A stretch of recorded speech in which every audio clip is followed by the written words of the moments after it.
साल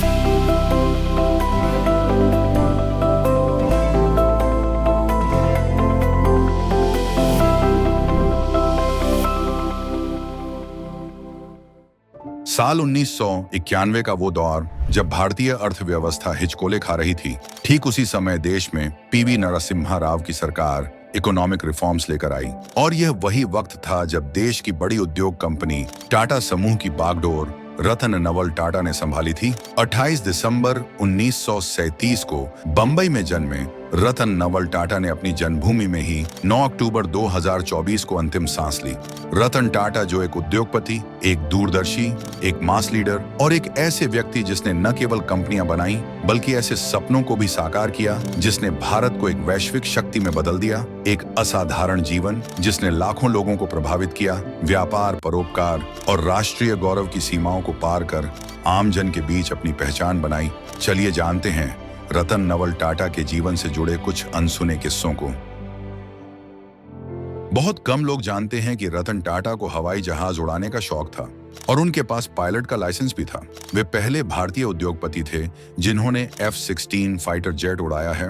कहते हैं एक बार रतन टाटा अपनी कार से कहीं जा रहे थे, तब उन्होंने बरसात में स्कूटर पर बैठी एक फैमिली को देखा और 2008 में टाटा नैनो को लॉन्च किया, जो उस समय दुनिया की सबसे सस्ती कार थी, जिसका मकसद था कि हर भारतीय के पास खुद की कार हो, जिसे उन्होंने मात्र 1 लाख रुपए की कीमत पर लॉन्च किया। इसी से जुड़ा एक किस्सा है जब 1999 में टाटा मोटर्स ने अपने कार कारोबार को फोर्ड को बेचने की कोशिश की तो फोर्ड के चेयरमैन ने रतन टाटा का मजाक उड़ाया था। लेकिन 2008 में रतन टाटा ने जगुआर और लैंड रोवर को फोर्ड से खरीदा और वह अधिग्रहण भारतीय व्यापार इतिहास का एक महत्वपूर्ण मील का पत्थर बन गया। अपनी समाज सेवी छवि के लिए जाने जाने वाले रतन टाटा ने अपनी संपत्ति का लगभग 66% हिस्सा टाटा ट्रस्ट को दान किया है, जो भारत में शिक्षा, स्वास्थ्य और ग्रामीण विकास के लिए काम करता है। इस कारण वे दुनिया के सबसे बड़े परोपकारी व्यक्तियों में से एक माने जाते हैं। रतन टाटा ने 100 से अधिक कंपनियों को टाटा समूह के अंतर्गत एकीकृत किया,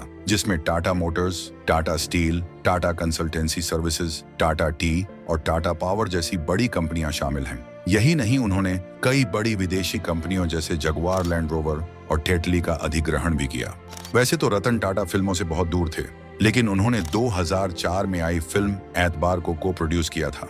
उनका योगदान केवल औद्योगिक क्षेत्र में ही नहीं बल्कि कला और सिनेमा में भी है। रतन टाटा का पशु प्रेम भी दुनिया से छिपा नहीं है। बताते हैं कि उनके कार्यालय और घर में कई आवारा कुत्ते रहते हैं जिनकी देखभाल वे खुद करते थे।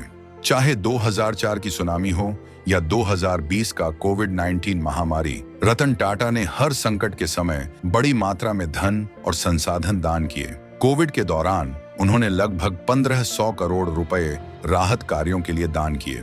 रतन टाटा ने हमेशा नैतिकता और ईमानदारी को अपने व्यावसायिक सिद्धांतों में सबसे ऊपर रखा। जब 2008 में 26/11 के मुंबई आतंकी हमलों में उनके होटल ताज को नुकसान पहुंचा, तो उन्होंने सभी कर्मचारियों को उनके वेतन के साथ नौकरी पर बनाए रखा और पूरी तरह से होटल का पुनर्निर्माण किया। रतन टाटा की कुल संपत्ति अरबों रुपए की थी, लेकिन वे कभी भी फोर्ब्स की अरबपतियों की सूची में शामिल नहीं हुए।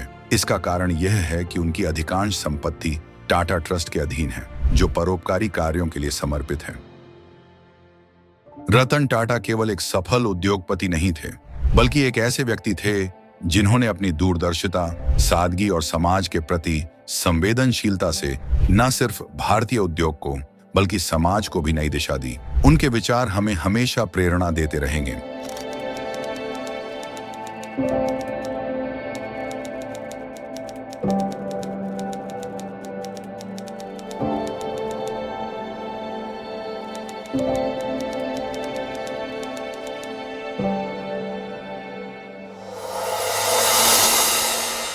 डियर व्यूअर्स, अपने एग्जाम की तैयारी को और बेहतर करने के लिए हमारे चैनल को लाइक, शेयर और सब्सक्राइब करना न भूलें।